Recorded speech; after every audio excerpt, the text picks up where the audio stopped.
das coisas que nós não podemos de forma nenhuma desprezar na interpretação de Apocalipse é nós entendermos como os primeiros leitores interpretaram o livro.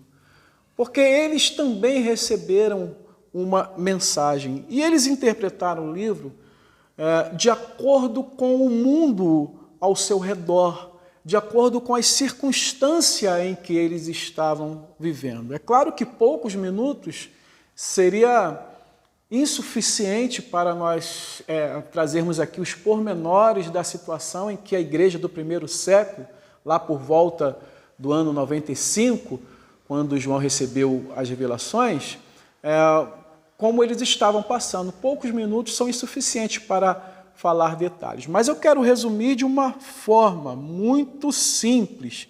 A igreja estava vivendo sob pressão. E nós podemos explicar essa pressão que a igreja vivia de três formas. Primeiro, ela vivia uma pressão político-religiosa. Que pressão é essa? Essa pressão é a soma do poder do Império Romano, ou seja, do poder político que pressionava, exigia a adoração ao imperador, e também a pressão das religiões gregas e romanas, que nós sabemos que estava cheio em todas as cidades, ali em todas as regiões da Ásia. A outra pressão é a pressão do mundo, da cultura.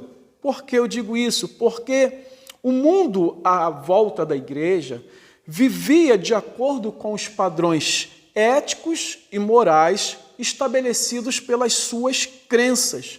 E esses padrões normalmente estavam em desacordo com os princípios e padrões éticos e morais da fé cristã. Outro aspecto desta pressão são as falsas doutrinas e heresias que surgiam dentro da própria igreja. Havia dentro da própria igreja, repetindo, algumas pessoas que levavam os irmãos através de suas doutrinas, como nós vamos encontrar lá a doutrina de Balaão, os nicolaítas, nós vamos encontrar essas doutrinas incentivando ou permitindo que os irmãos da igreja se contaminassem com o mundo ao seu redor, através de concessões e de acomodações com o sistema pagão. Mas quem estava por trás de toda essa pressão? Essa é uma pergunta importante. E é isso que o livro nos mostra de uma forma muito especial. Uma das coisas, na verdade, que o livro nos mostra de uma forma muito especial. E o livro mostra que quem está por trás de toda essa pressão é Satanás. É o diabo. É Satanás e seus agentes que vão ser representados no livro pela besta, pelo falso profeta, pela meretriz, a prostituta, e também pela Babilônia. O livro vai nos revelar e nos mostrar como esses agentes estão trabalhando e perseguindo, pressionando e atribulando a igreja. O livro vai revelar quais são as estratégias do inimigo, as estratégias que ele usa para pressionar a igreja da forma que ela estava sendo pressionada. Dessa forma, o livro vai fazer o seguinte, tendo mostrado qual a pressão da igreja e como Satanás se utiliza dos seus agentes, como Satanás é o responsável por toda essa pressão, o livro vai fazer o seguinte, vai fazer duas coisas especiais. Ele vai consolar e confortar a igreja através da revelação que Cristo vencerá todos esses inimigos. Aquilo que eles estavam passando é temporário. No final de tudo, Cristo vencerá todos esses inimigos e trará em sua companhia a igreja. E junto com a igreja, ou melhor, na companhia da igreja, ele vai destruir Satanás e todos os seus agentes. Haverá uma inversão radical na história. Se no momento Satanás está pressionando a igreja, no final de tudo isso vai mudar e Cristo virá com a igreja e vai destruir Satanás e seus agentes. E outra coisa também é exortar a igreja. O livro vai consolar, vai confortar, mas também vai exortar a igreja a permanecer fiel.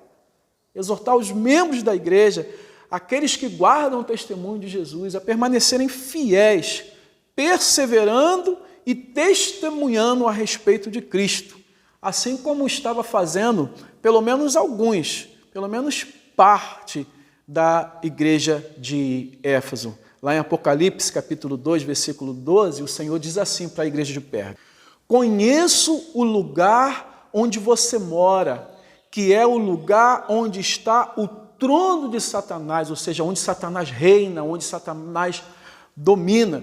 E mesmo assim, nesse ambiente, o Senhor diz o seguinte para a igreja de Pérgamo: sei que você conserva o meu nome, ou seja, conserva o meu testemunho, vive num lugar onde Satanás habita e reina.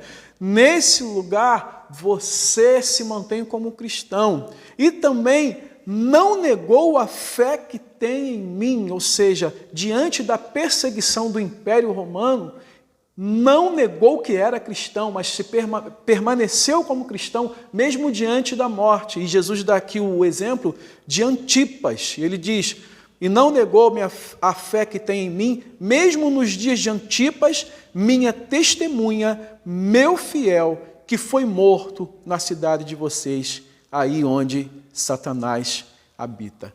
Então, Apocalipse trouxe uma mensagem de consolação, de conforto, mas também uma mensagem de exortação à fidelidade e à perseverança da igreja.